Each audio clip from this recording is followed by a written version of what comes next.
சென்னை தலைமை செயலகத்தில் நடைபெற்ற சிறுபான்மையினர் நலன் தொடர்பான கலந்தாலோசனை கூட்டத்தில் முதலமைச்சர் ஸ்டாலின் சற்று முன் பேசினார். அந்த காட்சிகளை பார்க்கலாம்.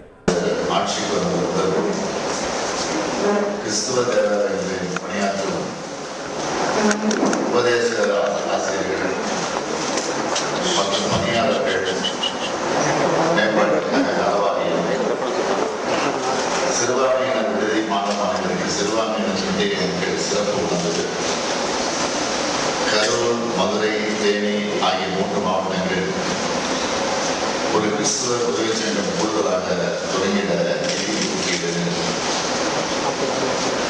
ஜெருசலேமுக்கு புனித பயணம் செல்வதற்கு அருள் சகோதரிகள் கன்னியாஸ்திரிகளுக்கு வழங்கப்படும் மானியம் உயர்வு. தமிழ்நாடு சிறுபான்மையினர் பொருளாதார மேம்பாட்டுக் கழகத்தின் மூலம் அதிக கடன்கள் என நமது திராவிட மாடல் அரசின் சார்பில் கிறிஸ்துவ மக்களுக்காக எண்ணற்ற அறிவிப்புகளை வெளியிட்டு செயல்படுத்தப்பட்டு வருகின்றன. இதற்கெல்லாம் மணிமகுடமாக கிறிஸ்தவர்களாக மதம் மாறிய ஆதிதிராவிடர்களுக்கும் இடஒதுக்கீடு உள்ளிட்ட சலுகைகளை வழங்கும் வகையில் இந்திய அரசியலமைப்பு சட்டத்தை திருத்த வேண்டும் என தமிழ்நாடு சட்டமன்ற பேரவையில் கடந்த ஆண்டு ஏப்ரல் மாதம் தனி தீர்மானம் கொண்டு வந்து நாங்கள் நிறைவேற்றியுள்ளோம். இப்படி எண்ணற்ற திட்டங்களை முத்தமிழறிஞர் தலைவர் கலைஞர் அவர்கள் காலந்தொட்டு நாங்கள் சிறுபான்மையினர் நலனை கருத்தில் கொண்டு திட்டங்களை தீட்டி அவற்றை செம்மையாக உறுதியோடு செயல்படுத்தி வருகிறோம். அந்த வகையில் இங்கே நீங்கள் தெரிவித்திருக்கிற கருத்துக்களின் அடிப்படையிலும் கோரிக்கைகளின் அடிப்படையிலும் அரசு சார்பில் நாங்கள் எடுக்க உள்ள நடவடிக்கை குறித்து உங்களுக்கு கோடிட்டு காட்ட விரும்புகிறேன். உபதேசகர்கள் நல வாரியத்தில் உறுப்பினர்கள் பதிவு செய்வதற்கான நிபந்தனைகள் தளர்வு செய்யப்பட்டு அது இம்மாத இறுதிக்குள் தொடங்கப்படும். கல்வி நிறுவனங்களுக்கு சிறுபான்மையினர் அந்தஸ்து சான்றிதழ் பெறுவதற்கு இணைய வழியில் விண்ணப்பித்து சான்றிதழ் பெற்றுக்கொள்வதற்கான வெப் போர்ட்டல் இந்த மாதத்திற்குள் நடைமுறைக்கு கொண்டு வரப்படும் என்பதை மகிழ்ச்சியுடன் தெரிவித்துக் கொள்கிறேன். கிறிஸ்தவர்கள் ஜெருசலேம் புனித பயணம் செல்வதற்கு அரசு நிதி உதவி வழங்குவதற்காக திருத்தி அமைக்கப்பட்ட வழிமுறைகளும் ரிவைஸ் கைட்லைன்ஸ் இம்மாத இறுதிக்குள் வெளியிடப்படும்.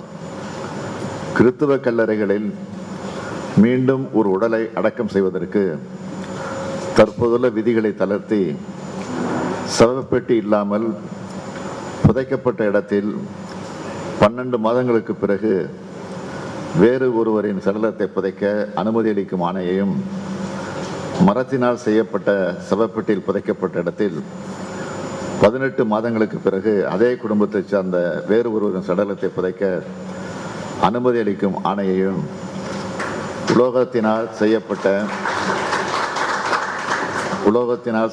சவப்பெட்டியில் புதைக்கப்பட்ட இடத்தில் 7 ஆண்டுகளுக்கு பிறகு அதே குடும்பத்தை சார்ந்த ஒருவரின் சடலத்தை புதைக்க அனுமதி அளிக்கும் ஆணையையும், சென்னை கீழ்ப்பாக்கத்தில் உள்ள கிறிஸ்துவ கல்லறையில் இருப்பதை போன்று உடல்களை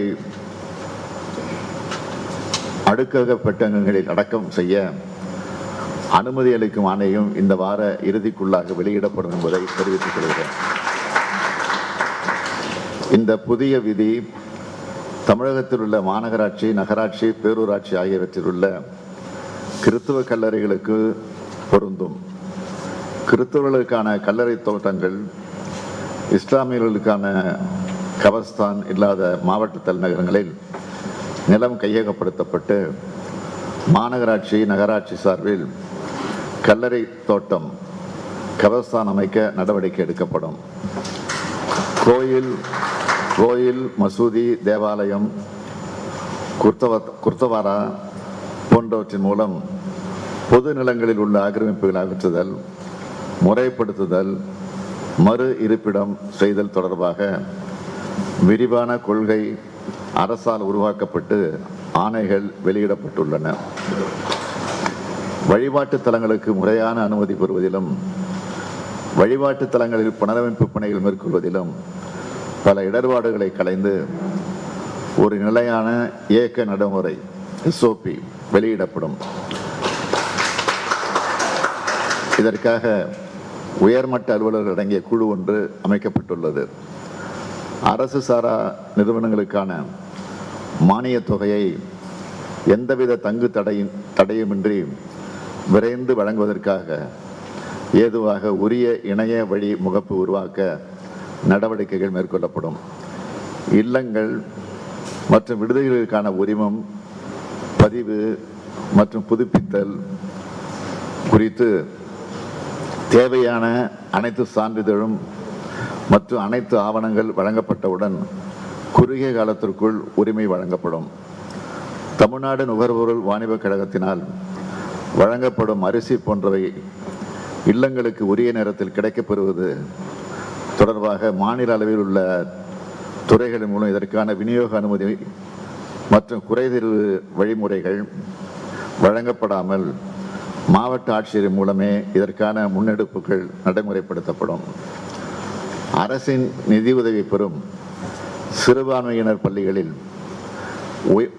உயர் தொழில்நுட்ப ஆய்வகங்கள் ஐடெக் லேப்ஸ், வானவில் மன்றம், தேன் சிட்டு மலர், கலை திருவிழா போன்ற திட்டங்கள் படிப்படியாக செயல்படுத்துவது குறித்து சாதகமாக பரிசீலிக்கப்படும். அரசின் நிதியுதவி பெறும் சிறுபான்மையினர் பள்ளிகளில் 6ஆம் வகுப்பு முதல் 12ஆம் வகுப்பு வரை தமிழ் வழியில் பயின்ற மாணவிகள் புதுமைப்பெண் திட்டத்தில் சேர்த்தல் குறித்து நிதிநிலை அறிக்கையில் நல்ல செய்தி வெளிவரும்.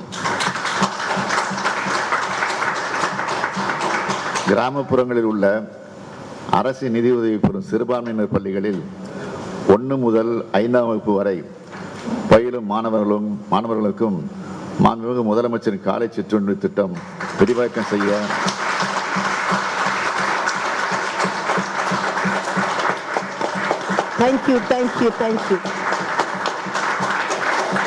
விரிவாக்கம் செய்ய வரும் நிதிநிலை அறிக்கையில் சாதகமாக பரிசீலிக்கப்படும். அரசு நிதியுதவி பெறும் சிறுபான்மையினர் பள்ளிகளில் மேற்கொள்ளப்பட வேண்டிய பணியாளர் நிர்ணயம், பணி நியமனங்களுக்கு ஒப்புதல் அளித்தல், பணியிட மாற்றங்கள் மற்றும் பதவி உயர்வுகள் குறித்த கோரிக்கைகளுக்கென தனியாக ஒரு இணையதள வசதி ஏற்படுத்தப்படும். சிறுபான்மையினர் நலன் தொடர்பான கலந்தாலோசனை கூட்டத்தில் முதல்வர் ஸ்டாலின் பேசிய காட்சிகளை பார்த்தோம். செய்திகளை உடனுக்குடன் தெரிந்து கொள்ள உடனே சப்ஸ்கிரைப் பண்ணுங்க.